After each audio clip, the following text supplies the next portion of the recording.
या विश्वात पांडुरंग चराचरात भरवलाय. हा तिरुपती, तो पांडुरंग, तो राम, तो कृष्ण.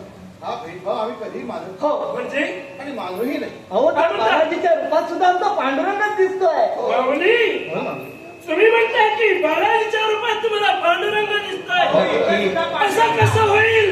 माऊली, विठ्ठल तो पांडुरंग आणि बालाजी वेगवेगळे रूप आहेत. असं तुम्ही समजा, पण आम्हाला तो बालाजी आणि पांडुरंग यातला सुद्धा आमचा पांडुरंग आहे ना. होय मग जर त्या तुमच्या शब्दावर तथ्य असेल, या तिरुपतीत या बालाजीत तुमचा पांडुरंग तुम्हाला दिसतोय, पण मला दिसतोय तो माझा तिरुपती दिसतोय. मग जर का माझ्या तिरुपतीत तुमचा पांडुरंग दिसत असेल तर मला सुद्धा पाहायचंय. तो तुमचा पांडुरंग माझ्या तिरुपतीत मला सुद्धा पाहायचंय. हे विठ्ठला, देवा धाव, देवा दे दर्शन दे, देवा दर्शन. पंढरीचा पांडुरंगा धाव विठ्ठला, तुझ्या रे नामाचा मजला छंद लागला. पंढरीचा पांडुरंगा धाव विठ्ठला, तुझ्या रे नामाचा मजला छंद लागला. तुझ्या रे नामाचा मजला छंद लागला. तुझ्या रे नामाचा मजला छंद लागला.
हे भक्तराज, यात तिरुपती मंदिरात माझे वारकरी भक्त यावे, माझ्या नावाचा जयघोष करू लागले.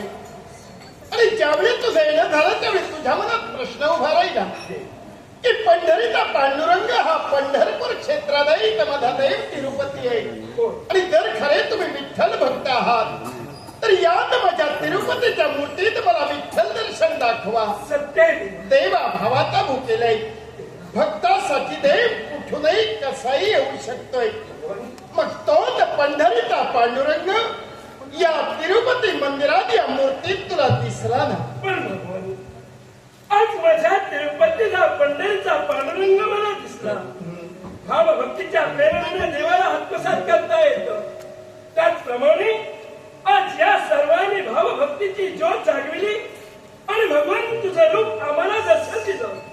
पण देवा, या पंढरपूरच्या पांडुरंग आणि हा तिरुपती बालाजी, मग या तिरुपती बालाजी हा पंढरपूरचा पांडुरंग मला दिसतोय, मग या देवा याची महत्त्व तरी काय? फार वेगळी आहे. कारण देव जरी अनेक असले तरी तत्व एक आहे. ज्या पंढरपूर क्षेत्रात माझ्या भक्त पुंडलिकाच्या भेटीसाठी हे परब्रह्म अवतरलं, त्याच्या इच्छेका तर मी मध्ये दोन्ही हात काटेवर ठेवून त्या विठेवर मी स्थिर झालो. युग 28 विठेवर उभा तो पंढरीचा महिमा अखिल जगाला माहीत आहे. पण यात तिरुपती क्षेत्रात देव तिरुपती स्थिर झाला आणि त्यात तिरुपतीच्या मूर्तीत तुला विठ्ठलही दर्शन दिसलं. पण पंढरपूरचा विठ्ठल पंढरपूर क्षेत्रात का आणि कशासाठी आला हे सर्वांना माहीत आहे. पण यात तिरुपती क्षेत्रात देव तिरुपती का स्थिर झाला हा देवा जाणे याच्यासाठी फार कारण आहे. कोणतं बरं? या कलियुगात भक्तांचा मला उद्धार करायचा आहे आणि या भक्तांच्या सुखासाठी देव अवतीर्ण झाला. पण तिरुपती होण्यासाठी मला काय करावं लागलं? असं काय करावं ना? अनेक प्रसंग उभे राहिले आणि भक्त रक्षणासाठी मी तिरुपती म्हणून इथं स्थिर झालो. आणि हे का झालं हे तर तुला पाहायचं असेल. होय देवा, तू इथं मी तुला दाखवतोय ना. तिरुपती होण्यासाठी या देवाला ते करावं लागलं हे तर तुम्हाला पाहायचं असेल तर देवामध्ये वारकरी भक्त माझ्या नामाचा जयघोष करतायत. असाच माझा जयघोष चालू ठेवा आणि तोच जयघोष चालू असताना मी तुम्हाला दाखवतोय की तिरुपती म्हणून हा देव इथं का अवतीर्ण झाला. हे सर्व नाट्य मी तुमच्या समोर उभं करतोय.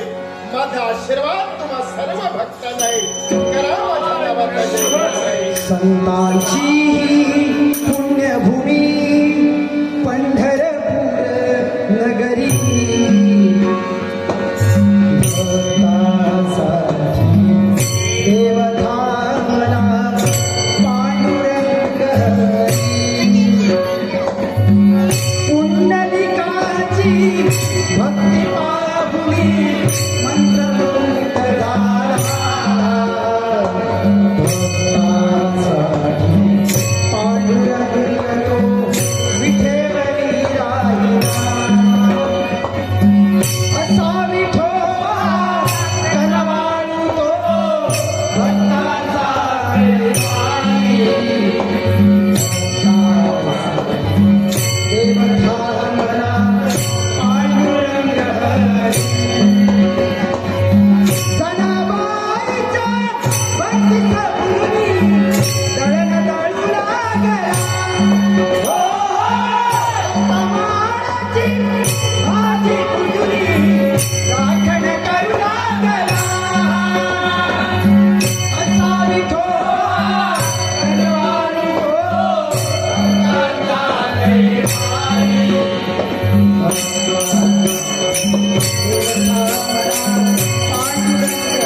प्रतिता पाहिला ते गाव विश्वाचा उत्पत्ती करता रे